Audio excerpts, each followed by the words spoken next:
talking to a friend while doing your set, it's not easy enough. When you do go through a fat loss phase, understandably so, sometimes energy can be lower. Like, I don't think I can be benching 315 and watching The Office on Netflix.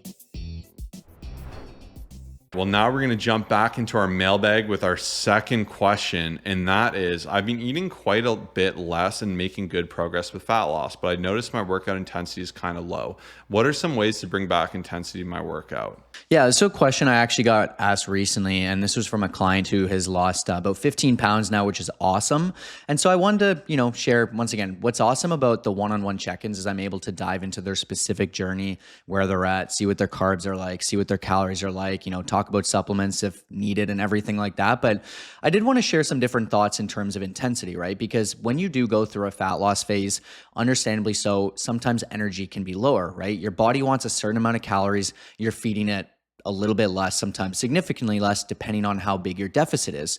So with that, sometimes your energy can lack a little bit. Sometimes your workout intensity can be a little bit less intense, when you don't have as much food in your system and all that stuff. And so what I talked a little bit more about is trying to structure the meal around the workouts if possible. So I was sharing to my client the example of myself. So I go to the gym at 9:30 a.m. every day. The meal that I have, about an hour and a half or so right before is an amazing meal. It's my Greek yogurt. It's high in protein. There's lots of great carbs in there through berries and, just it's just a great meal. And so I find that is a great source of energy. And with a bit of pre-workout or caffeine as well, I find that even if my calories are lower, I'm able to still really just get an amazing workout in. And so I would say if you're able to kind of structure the pre-workout like beforehand to make it as optimized as possible, that alone for me, plus a motivational video, I'm excited, right? And this is where it gets a little bit different though, is your journey is different. If you're working out at 7 p.m. and you're not able to have any caffeine and your meal, you're not able to get a meal beforehand, like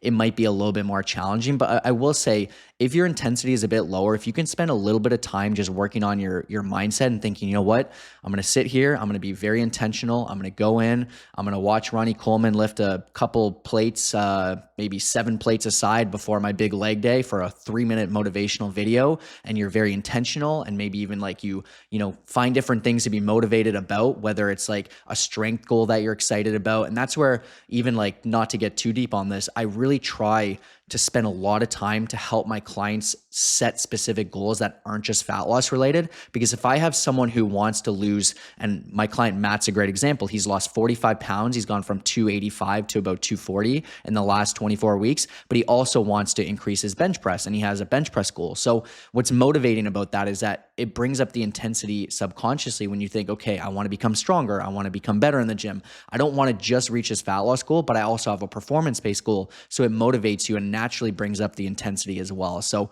these are a lot of my different thoughts, but I mean, it's not the end of the world. Like, there are some workouts, but always, to be fully transparent, where you're like, I'm just here and I'm just checking in and it is what it is. We want to try to avoid those, but they do happen depending on the day. But those are my intensity tips that I think can help you out naturally.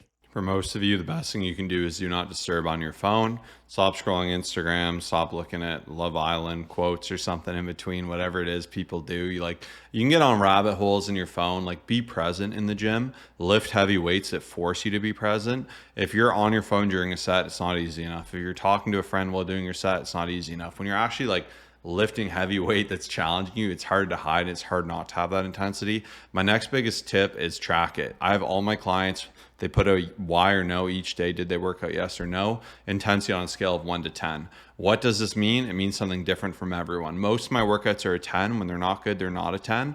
I have some clients that put 11. I have some clients that never give themselves better than a 6. It's entirely different for everyone. But if you have some metric, and I actually have a formula in the sheet on a separate page that averages it out week after week, and you can notice if you're like, shoot, like my workout intensity has dipped the last 4 weeks. I'm feeling really run down. Maybe you need a deload if you lift really heavy. Like, you can get extra info from that data, or you can say, where am I going wrong? It's like, oh shoot, I realize what I'm doing wrong. I'm watching YouTube videos in between sets. And I see people doing this. I see people put up their phone or iPad and they're watching a Netflix show while they're working out. And it's like, are you really working out at that point? Like, I don't think I can be benching 315 and watching The Office on Netflix realistically. So I think it's a good metric like anything else. When you track it and you have a good idea and you're like, shoot, I thought I crushed it this week, but my workout intensity was a 6 every single day. Like, what am I doing? Like, oh yeah, this workout sucked. I cut it short. I wasn't in there long enough. So I think being intentional about it is where you can start to naturally improve it. You can work out with a friend that you know is better than you and more fit and more intense, because they will bring you up with them, right? You're going to elevate to that standard just the same. If like it's one friend who you know doesn't want to try hard, they don't want to work out, they won't push you, you're probably not going to have a good workout if you work with that person. So I can be pretty selective with who I lift with. Like, I always like to kind of say, like, if you get a workout with me, you've earned it at that point, because to me, it's tough, right? Like, if I'm working out with someone and just, they don't let me lift, they're talking to me the whole time and they don't want to train hard, like, doesn't fire me up. Whereas when I watch someone else kill a set at great intensity and I notice they're doing my weight or more than me, I'm like, what the heck, man? All right, let's get it. And you can kind of feed off that energy. So that can be a good bonus one and definitely something to consider. But more than anything, be intentional about that effort. Some of my clients, I'll actually make it a goal for them to improve intensity, and I'll give them some of these tips and some additional ones. And there's some fun things you can do. But like anything, if you optimize for it or you try to focus on how you can improve that thing, you can definitely see the result of it.